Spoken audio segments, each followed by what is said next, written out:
tentang pengenalan nombor cukai. Adakah nombor cukai dikenalkan kepada orang-orang yang tidak membayar? Saya telah tanya tadi dalam perbahasan saya. Okey, Dan juga mengenai langkah menyenarai hitamkan yang tidak membayar. Kenapa Yang Berhormat Pekan diberi layanan istimewa? Yang Berhormat Bagan. Pekan. Bagan selalu bayar cukai. Kita bayar cukai. Yang Berhormat Pekan saya tanya. Kenapa diberi layanan istimewa sampai boleh ke Singapura? Kenapa tidak disenarai hitamkan? Baik, Dutong, terima kasih. Terima kasih. Saya teruskanlah. Sebenarnya yang soalan tadi Yang Berhormat Jelutong, YB Jelutong, di semua yang berumur 18 tahun ke atas akan diberi nombor tukai secara automatik bermula tahun 2022, termasuk mereka yang tidak membayar cukai lah. That is the TIN. Sebenarnya cadangan itu datang daripada kerajaan sebelum ini.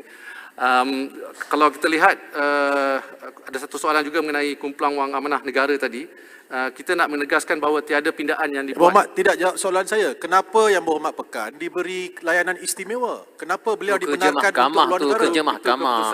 Bukan isu mahkamah, fahamlah. Kita disenarai hitamkan kalau tidak membayar cukai. Soalan saya, kenapa beliau diberi layanan istimewa? Itu soalan saya. Kenapa tidak disenarai hitamkan? 1.75 bilion belum dibayar lagi. Kami boleh jawab dan boleh tak jawab. Baik. Okey, terima kasih. Tak payah jawab. Terima kasih Yang Berhormat Jelutong. Yang Berhormat Jelutong tahu jawapannya. Ini keputusan mahkamah, bukan ni. Bukan keputusan mahkamah, Yang Berhormat. Yang Berhormat tahu bahawa kalau tidak membayar cukai, beliau akan secara automatik disenarai hitamkan. Banyak daripada rakan-rakan saya yang merupakan peguam pernah disenarai hitamkan di lapangan terbang antarabangsa ataupun di mana-mana tempat untuk keluar negara. Kenapa tidak Yang Berhormat Pekan disenarai hitamkan? Isu itu isu mahkamah bicara lain. Tapi bila Isu tidak membayar, mahkamah yang putuskan. Yang Berhormat, boleh keluar. bukan. Dengar dulu soalan saya. Yang Berhormat Menteri. Pasport Pekan, mahkamah pegang macam mana? Kenapa Baling jawab? Yang Berhormat kan? Baling Pasport Menteri dia Kewangan. dipegang oleh mahkamah. Apa ni, Menteri? Lagi satu, cara kaedah yang dibawa oleh pihak Menteri. LHDN masih boleh dicabar. Tolonglah, jangan bagi Baling jawab. Dia tak tahu apa-apa pun. Saya Yang Berhormat Menteri. Terima kasih Yang Berhormat Jelutong. Menteri, saya nak teruskan serahkan tugas kepada Baling untuk jawab. Yang Berhormat Menteri setuju Sungguh tak? Saya tak mau melayan perbahasan ini, saya minta Menteri teruskan. Yang Berhormat Jelutong, saya nak teruskan mengenai Yang Berhormat petroleum tahukah kepada bahawa negeri saya Sabah tanya dan Sarawak. saya tanya soal ini bagi pembayar cukai. Semua pembayar cukai tanya kenapa kalau kita tahu semua pembayar cukai akan disenarai hitamkan secara automatik oleh LHDN. Kenapa Pekan diberi layanan istimewa? Bagilah peluang Menteri. Banyak lagi isu nak jawab. Teruskan Menteri Kewangan. Jelutong nak berehat di luar sekejap tu. Okey. Bagi dia keluar. Boleh saya teruskan? Jawab bertulis nanti. Teruskan. Apa ni pengerusi? Menteri boleh jawab dengan tak jawab. Saya dah sebut tadi, Yang Berhormat Pekan mendapat keputusannya daripada mahkamah, ya.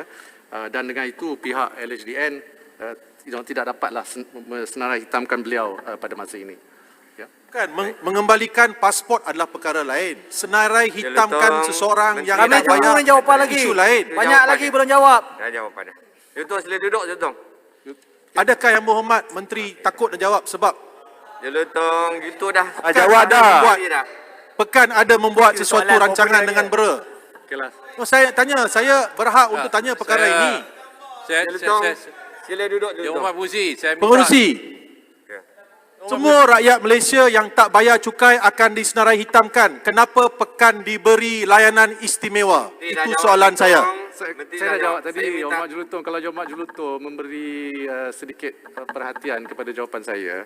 Yang Berhormat Menteri, tolong jangan buang masa layan Yang Berhormat. Kita ada banyak soalan kami tak jawab lagi ni. Tolong Yang Berhormat. Sudahlah, Baling kenapa nak menyebut? Bukan Menteri Kewangan pun. Saya bagi amaran kepada Jelutong. Bangun tanpa ada, saya minta Jelutong untuk tidak bercakap lagi. Kalau tak, I ask you to rest aside. Speaker, semua salah Jelutong. Saya nak minta penjelasan. Jelutong boleh berehat lah. Berehat Menteri dah Jelutong. jawab.